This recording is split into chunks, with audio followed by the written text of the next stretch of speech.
يعني كلمته على اساس ان انا بتاع الشحن وكده. هنشوف بقى الموضوع هيعجبه ولا لا.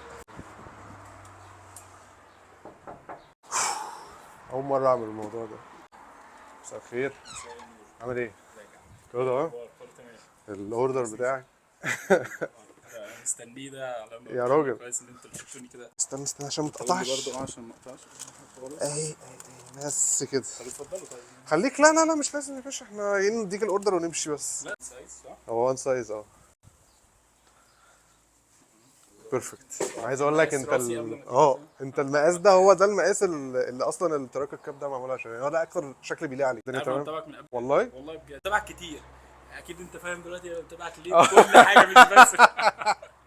يا باشا على راسي والله. حبيبي والله حبيبي. المهم الكاب عجبك؟ والله العظيم كان فشخ، يعني ما كنتش متخيل كمان ان لا ده شموا. ده انت مختار اعلى واحد في الحاجات كلها. بجد ده شموا وجينز وحاجات. خلاص